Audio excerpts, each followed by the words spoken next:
Hello बच्चों, तो अभी तक हम लोगों ने पोलिनेशन स्टार्ट कर दिया था और उसमें कैरिस्टोगेमस, केस्मोगेमस फ्लावर्स ये सब कर लिया था, है ना। ऑटोगेमी होता है, जिटेनोगेमी होता है, जीनोगेमी होता है। अभी उसका ना डिटेल्स स्ट्रक्चर हम लोग ने यहाँ पे देखेंगे, ठीक है।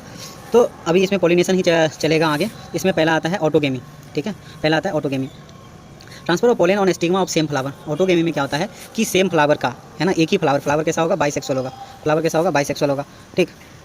एक ही फ्लावर का उसी में से सेम फ्लावर का होगा ना, स्टिग्मा में से एंड ओवरी के बीच में क्या होगा, स्टिग्मा और ओवरी के बीच में यहाँ पर पोलन ग्रेन का ट्रांसफर्स होंगे, तो उसे बोलते हैं ऑटोगेमी। इसका कंडीशन क्या होगा, फ्लावर आर बाइसेक्सुअल, है ना। Anther maturity and stigma receptivity synchronise.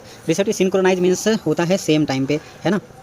होगा कैसे, सेम टाइम पे होना चाहिए। तो एंथर एंड स्टिग्मा का मैच्योरिटी, यानी कि जिस समय एंथर अपना पोलन ग्रेन रिलीज करेगा उस समय स्टिग्मा प्रिपेयर होना चाहिए एंथर को रिसीव करने के लिए। पोलिनेटर मे नॉट रिक्वायर्ड, यहाँ पर पोलिनेटर की आवश्यकता नहीं भी हो सकती है, ठीक है। इसमें आता है कैलिस्टोगेमस फ्लावर, कंप्लीट ऑटोगेमी पॉसिबल होता है यहाँ पर। मतलब कि अगर फ्लावर जो है ना वो क्लोज्ड है तो अदर कोई पोलन ग्रेन तो उस पर आ नहीं सकता है, तो यहाँ पर कंप्लीट ऑटोगेमी की पॉसिबिलिटी है। लेकिन अगर फ्लावर कैस्मोगेमस है, फ्लावर ओपन है, ठीक है, फ्लावर ओपन है, तो यहाँ पे क्या हो सकता है कि इसका खुद का पोलन ग्रेन तो आ ही सकता है, साथ में दूसरे फ्लावर का पोलन ग्रेन भी आ सकता है। तो इस वजह से हम यहाँ पे बोल सकते हैं कि कैलिस्टोगेमस में कंप्लीट ऑटोगेमी रेयर है, मतलब कि ना के बराबर है।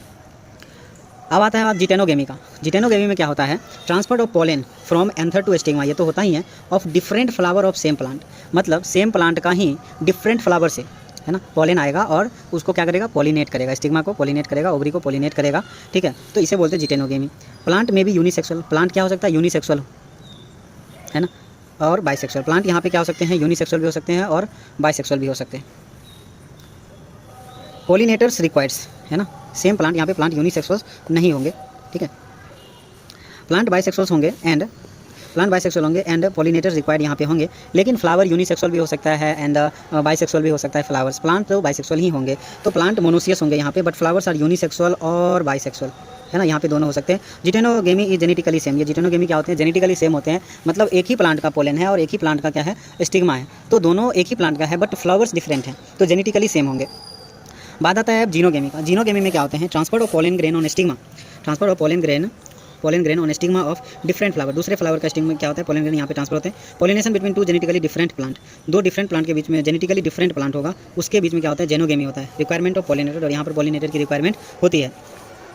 अब यहाँ पे कुछ कंसेप्चुअल क्वेश्चंस हैं जिसके बारे में हम लोग देखेंगे कि इज वेरिएशन इन ऑटोगेमी, क्या जो ऑटोगेमी होता है, मतलब कि सेमी प्लांट के अंदर, ठीक है, सेमी प्लांट के अंदर, सेमी फ्लावर के अंदर पोलन का ट्रांसफर होता है, तो वो क्या है, वो क्या है, उसमें वेरिएशंस पाए जाते हैं या नहीं। जैसा कि हम लोगों ने पढ़ा कि सेक्सुअल रिप्रोडक्शन में वेरिएशन पाया जाता है, तो अगर ऑटोगेमी हो तो क्या उसमें वेरिएशन है।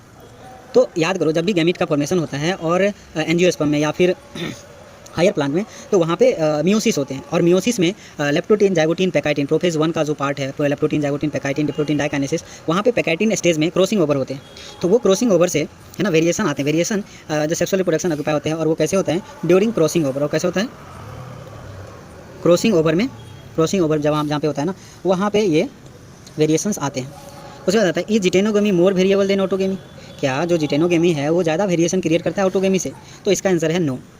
इसका आंसर नो इसलिए है क्योंकि म्योसिस हो रहा है प्लांट में, है ना। प्लांट में म्योसिस होने के बाद जो डिस्ट्रीब्यूशन ऑफ क्रोमोसोम जो होते हैं, लेप्टोटीन, जाइगोटीन, पैकाइटिन, डिप्लोटीन डाइकाइनेसिस, है ना, प्रोफेज 1, मेटाफेज 1, है ना, एनाफेज 1, टेलोफेज, यहाँ पे जो सेपरेशंस ऑफ क्रोमोसोम होते हैं वो इंडिपेंडेंटली सेपरेट होते हैं। तो कोई भी कहाँ सेपरेट हो सकता है, कौन सा क्रोमोसोम किस पोलन ग्रेन में गया है, तो और सेम प्लांट का पोलन ग्रेन है, तो वो सेम तरह का वेरिएशन क्रिएट करेगा जैसा ऑटोगेमी में करेगा, सेम वैसा ही वेरिएशन जिटेनोगेमी में करेगा। इसीलिए इसको क्या बोलते हैं, इसे रॉन्ग बोलते हैं, as plant same so similar variation show करेगा। जीनोगेमी प्रोड्यूस मोर वेरिएशंस, है ना, जीनोगेमी ज़्यादा वेरिएशन प्रोड्यूस करता है देन ऑटोगेमी से, ठीक है। ऑटोगेमी से ज़्यादा वेरिएशन शो करता है ऑटोगेमी एंड जिटेनोगेमी से, तो ये बिल्कुल सही बात है, ये ट्रू है, ठीक है। अब बात करते हैं पोलिनेटिंग एजेंट, है ना। Pollination both geitonogamy and xenogamy, है ना, रिक्वायर्ड पोलिनेटिंग एजेंट, ये दोनों को पोलिनेटिंग एजेंट की जरूरत होती है। एजेंट विच रिक्वायर फॉर पोलिनेशंस, है ना, आर पोलिनेटिंग एजेंट, वो एजेंट, है ना, जो पोलिनेशन करने के लिए रिक्वायरमेंट होते हैं उसे पोलिनेटिंग एजेंट बोलते हैं। अब पोलिनेटिंग एजेंट जो होते हैं ना, दो तरह के हो सकते हैं, एबायोटिक भी हो सकते हैं और बायोटिक भी हो सकते हैं। एबायोटिक में आता है विंड एंड वाटर। आप ध्यान दो कि विंड पोलिनेशंस, है ना, विंड पोलिनेशंस मोस्टली में विंड पोलिनेशन होता है। एबायोटिक फैक्टर में wind pollination is more favourite. And biotic में बात करते हैं तो इसमें इंसेक्ट आ जाता है, बर्ड आ जाता है, बैट आ जाता है, स्नेल आ जाता है, और दूसरे भी एनिमल्स आ जाते हैं। मैक्सिमम पोलिनेशन आर बायोटिक, ज़्यादा से ज़्यादा पोलिनेशन क्या है, बायोटिक होते हैं। Among abiotic wind and water, है ना, इसमें कि विंड जो है ना वो मोस्टली पोलिनेटिंग एजेंट है, wind. Among biotic honey bee is, यानी कि ये क्या है, इंसेक्ट है ना, इंसेक्ट। परफॉर्म मैक्सिमम पॉलिनेशन, ये मैक्सिमम पॉलिनेशन परफॉर्म करते हैं। विंड पॉलिनेशन को एनिमोफिली बोलते हैं। एनिमोफिली ये मिसनोमर टाइप का साउंड करता है, ऐसा लगता है कि ये एनिमल है ना, बट नहीं, ये एनिमल से रिलेटेड नहीं है, ये विंड से रिलेटेड है। और इंसेक्ट होता है एंटेमोफिली, एनिमल तो जूफिली होता है, ठीक है। एनिमल पॉलिनेशन जूफिली होता है, इंसेक्ट पॉलिनेशन एंटेमोफिली होता है, वाटर हाइड्रोफिली होता है, बर्ड और निथोफिली होता है, एनिमल जूफिली होता है, and wind anemophily and insect entomophily होते हैं। ये दोनों याद करने वाला है। एनिमोफिली इसमें कन्फ्यूजन होते हैं और एंटेमोफिली दोनों याद कर लेंगे। विंड पॉलिनेशन मेनली अकर इन मोनोकोट, है ना। विंड पॉलिनेशन मेनली किस में होता है? मोनोकोट में होता है। Pollination in monocot mainly by wind, ये गलत है। विंड पॉलिनेशन जो है ना वो मोनोकोट में ज़्यादा होता है, ठीक है। मोनोकोट में विंड पॉलिनेशन ज़्यादा ऐसा नहीं है, पॉलिनेशन ऐसा नहीं है ना। लेकिन विंड से जो पॉलिनेशन होता है ना वो ज़्यादातर किस में होता है? मोनोकोट में होता है। Feature of wind pollination, features of wind pollination में देखते हैं। विंड पॉलिनेशन है तो यहाँ पर नेक्टर एब्सेंट है। भाई नेक्टर लेगा कौन? नेक्टर जो रिवार्ड होता है पॉलिनेटिंग एजेंट का, यहाँ तो नॉन लिविंग है तो उसे नेक्टर से कोई ज़रूरत है नहीं। फीदरी स्टिग्मा एंड लार्ज साइज का स्टिग्मा होगा और लार्ज साइज का होगा और फीदरी होगा, ताकि इसमें पॉलन ग्रेन को क्या कर सके? ट्रैप कर सके। लाइट पोलन, हल्के पोलन होंगे ताकि विंड के सहारे वो मूव कर सके। एंड नॉन स्टिकी होंगे, नहीं तो जहाँ जाएंगे वहीं चिपक के रह जाएंगे, तो इसलिए इसे नॉन स्टिकी बनाया जाता है। मोनो ओब्यूलर फ्लावर्स, यहाँ पर क्या होंगे? यहाँ तो एक तो देखो विंड पोलिनेशन में चांसेस ऑफ पोलिनेशन तो बहुत कम होते हैं, ठीक। और उसमें भी अगर हम फ्लावर के अंदर मल्टी ओब्यूलर अगर ऐसा सोचते हैं तो बहुत से मतलब मल्टी ओब्यूलर मीन्स द जितने नंबर ऑफ ओब्यूल उतने नंबर ऑफ सीड एंड उतने नंबर ऑफ पोलन ग्रेन हमें एक फ्लावर को फर्टिलाइज करने के लिए लगेगा। यहाँ तो चांसेस ही बहुत कम है, ठीक है। तो इवोल्यूशन के according mono ovular flowers are present in wind pollination, है ना। Flower are present in cluster, और ये फ्लावर ना क्लस्टर में पाए जाते हैं ताकि एक ही जगह इसका फीदरी स्टिग्मा जो है वो क्लस्टर बना के रहेगा।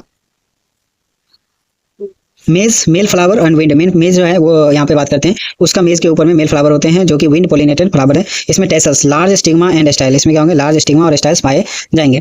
पॉलिनेशन बाय वाटर से पॉलिनेशन एबायोटिक फैक्टर्स है, जिसमें कि विंड पॉलिनेशन ज़्यादा होता है, वाटर का कम ही होता है। Water pollination in angiosperm is rare, angiosperm में रेयर है। Only in some monocot 30 genera तक होंगे। एल्गी में वाटर पॉलिनेशन, ब्रायोफाइट में वाटर, टेरिडोफाइट में वाटर, जिम्नोस्पर्म में भी जिम्नोस्पर्म में विंड पॉलिनेशन होते हैं, ना कि वाटर पॉलिनेशन होते हैं। एंड एंजियोस्पर्म में मेन जो होते हैं इंसेक्ट होते हैं, जिसमें कि हनी भी आ गया, ठीक है, हनी भी आ गया। उसके बाद एंड सम एक्वेटिक होते हैं, लगभग कितना 30 जेनरा के अप्रॉक्स जो होते हैं, जिसमें वाटर पॉलिनेशंस होते हैं। अब बात करते हैं एक्वेटिक प्लांट का। एक्वेटिक एंजियोस्पर्म्स जो होते हैं ना, एंड एक में क्या होता है कि pollinations not occur by water, एक में वाटर का एक्वेटिक प्लांट तो है लेकिन उसमें वाटर पॉलिनेशन जो है नहीं होता है, ठीक है। और एक ऐसा है जिसमें कि वाटर पॉलिनेशंस होते हैं। तो वाटर पॉलिनेशन जिसमें नहीं होता है उसका एग्जांपल है वाटर लिली, है ना, एंड वाटर हायासिंथ, ठीक है। फ्लावर्स कम एवं वाटर पॉलिनेट बाय इंसेक्ट और विंड, फ्लावर जो होते हैं ना पानी के ऊपर आ जाते हैं, उसके बाद उसमें इंसेक्ट से पॉलिनेशन हो या फिर विंड से पॉलिनेशन हो, लेकिन वाटर से पॉलिनेशन नहीं होते। वहीं दूसरी तरफ बात करते हैं तो पॉलिनेशन बाय वाटर, उसमें दो तरह के होते हैं। एक जो होते हैं सरफेस पे, है ना, एक पॉलिनेशन सरफेस ऑफ वाटर पे हो गया और एक वाटर के अंदर होंगे। वाटर के ऊपर वाले सरफेस, वाटर के सरफेस पे जो पॉलिनेशन होता है उसमें होता है इपीहाइड्रो, उसे बोलते हैं इपीहाइड्रो मींस एबव, ठीक है। इपीहाइड्रोफिली इसका एग्जांपल है हाइड्रेलिया एंड वेलिसनेरिया, इसका एग्जांपल है Hydrilla and Vallisneria. Fresh water, Hydrilla and Vallis water जो क्या होते हैं? फ्रेश वाटर्स में प्रेजेंट होते हैं। Male flower and pollen float passively on surface of water, male flower जो होते हैं या तो फ्लावर बोल दो या फिर उसका पोलन है वो सरफेस पे पैसिवली फ्लो करेंगे, ठीक है। एंड फीमेल फ्लावर जो होते हैं comes on surface of water, और फीमेल फ्लावर में रिबन लाइक ये होते हैं स्टॉक जो कि ग्रो करके सरफेस पे चला जाता है और वहां पे पोलन को रिसीव करता है। पॉलिनेशन अंडर वाटर का बात करते हैं तो इसमें आता है हाइपोहाइड्रोफिली, पॉलिनेशन अंडर वाटर आता है हाइपोहाइड्रोफिली, जिसका एग्जांपल है Zostera, sea grasses. Pollination under water, pollen ribbon shape का होता है, ठीक है। Both flower present at same level, both flowers are present at same level, ये होते हैं सेम लेवल पे प्रेजेंट होते हैं, सेम लेवल पे फ्लावर्स प्रेजेंट होते हैं यहाँ पे, ठीक है। Water pollinate plant, mucilage covering on pollen, mucilage cover करता है पोलन को ताकि वो अनवेटेबल हो, ताकि उसमें वाटर इंसर्ट ना हो और वो खराब ना हो, इसलिए। पॉलिनेशन बाय बायोटिक एजेंट का बात करते हैं तो एनिमल में इंसेक्ट हो गए, बर्ड हो गए, बैट हो गए, है ना, ऐसे ऐसे बहुत सारे हैं। Biotic agent should be attracted and give them some reward, biotic agent को बुलाना पड़ता है, वो अपने आप नहीं आता है, उसे अपनी तरफ आकर्षित करना पड़ता है, अट्रैक्टेड एंड उसे कुछ रिवार्ड देते हैं तब वो आ पाते हैं, नहीं तो ताकि इससे क्या होगा ना उसका कंसिस्टेंटली विजिट मेंटेन रहेगा, है ना, विजिट मेंटेन होगा इस वजह से। उसके बाद आता है insect attracted toward flowers, insect flower की तरफ अट्रैक्टेड होता है, पहला होता है कलर एंड दूसरा होता है फ्रेगनेंस। नेक्टर के लिए नहीं आते वो, है ना, नेक्टर उसे रिवार्ड में मिलता है बट नेक्टर के लिए वो आते नहीं है, वो आते हैं कलर को देख के और फ्रेगनेंस को देख के। मैक्सिमम पॉलिनेशंस बाय इंसेक्ट्स होते हैं। फीचर्स ऑफ फ्लावर्स, जिसमें कि कलर एंड फ्रेगनेंस तो होगा ही होगा, जिससे क्या होगा इंसेक्ट अट्रैक्ट होंगे। नेक्टर जो उसे रिवार्ड दे सकता है, और स्टिकी पोलन जो होता है जिसके ऊपर स्टिकी रहेगा। फ्लावर आर कंस्पिक्यूअस, फ्लावर जो होते हैं वो बड़े होते हैं, दिखते हैं आसानी से। If inconspicuous flower present in cluster, flower तो पहले बड़े होंगे लेकिन अगर छोटे छोटे फ्लावर हुए, जैसे कि गेंदा का फूल ले लो, तो अगर छोटे छोटे फ्लावर हुए तो वो क्लस्टर्स में प्रेजेंट होंगे। उसके बाद बात करते हैं फ्लाइज एंड बीटल का। Flowers pollinate foul odour rotten milks, flowers beetle and flies होते हैं ना उस फ्लावर को क्या करते हैं, पॉलिनेट करते हैं, उस फ्लावर को पॉलिनेट करते हैं जिसका ऑर्डर जो होता है रोटन मिल्क, है ना, रोटन मिल्क जैसा स्मेल करते हैं, फॉल ऑर्डर, उसे उस प्लांट को, उस फ्लावर को क्या करता है, पॉलिनेट करता है। बर्ड पॉलिनेट फ्लावर, जो कि बर्ड से पॉलिनेट है फ्लावर। बर्ड अपने आप में क्या है, थोड़ा सा बड़ा ऑर्गेनिजम्स है, बड़ा लिविंग ऑर्गेनिजम्स है, जिसके लिए लार्ज साइज का फ्लावर भी चाहिए, ब्राइट कलर होना चाहिए, फ्रेगनेंस हो ना हो फर्क नहीं पड़ता है, तो फ्रेगनेंस नहीं होता है। पॉलिनेटर जैसे कि सनबर्ड हो गए, हमिंग बर्ड हो गए, है ना, ये सब हो गए। अदर बायोटिक एजेंट में आ जाता है आर्बोरियल रोडेंट्स, प्राइमेट्स जैसे lemur and the lizards, garden lizard and gecko lizards. Reward for pollinators का बात करते हैं तो उसे एडिबल नेक्टर दे देते हैं, तो वो आते हैं, अट्रैक्ट होते हैं और आते हैं, तो उसे रिवार्ड में क्या दिया जाता है, एडिबल नेक्टर दिया जाता है, या सम प्लांट एडिबल पोलन भी दे देते हैं। जिस पोलन को ट्रांसफर करना है उसी को आप खा भी लो। स्पेस फॉर एग लेइंग, जैसे अमरकोफाइलस 6 फीट का फ्लावर है, यहाँ पर स्पेस देता है एग ले करने के लिए। दूसरा आता है यका प्लांट एंड द मोथ, जो कि सिम्बायोटिक एसोसिएशंस का एक एग्जांपल है। मोथ ले egg with the help of ओविपोजिटर inside ovary. Moth जो होता है वो एग ले करता है ओवरी के अंदर, है ना, with the help of ovipositor, है ना। Moth pollinate of yucca plant, moth जो होता है पॉलिनेट करता है किसको, moth pollinate yucca plant, moth pollinate करता है किसको, यक्का प्लांट को, ठीक। उसके बाद देखते हैं तो एग में जब वो जो मोथ का जो एग डाला गया था, एग से क्या बनेगा, लार्वा, एंड लार्वा से एडल्ट बनेगा, ठीक है। तो larva comes out of ovary before fruit development. Larva जब ग्रो करता है तो वो फ्रूट जो होता है, फ्रूट से क्या करता है, अपना न्यूट्रिशंस लेता है, ठीक है, फ्रूट से न्यूट्रिशन लेता है और वो ग्रो करता है, एंड बिफोर फ्रूट डेवलपमेंट वो बाहर आ जाता है, ठीक है। तो यहाँ पे हम लोगों ने पॉलिनेशंस देखा। अब आगे जैसे ऑटो ब्रीडिंग डिवाइसेस हो गए या फिर पोस्ट फर्टिलाइजेशन चेंजेस, ये सब सारी चीज़ देखेंगे। सेल्फ इनकम्पेटिबिलिटी का भी कंसेप्ट आता है। तो थैंक यू सो मच।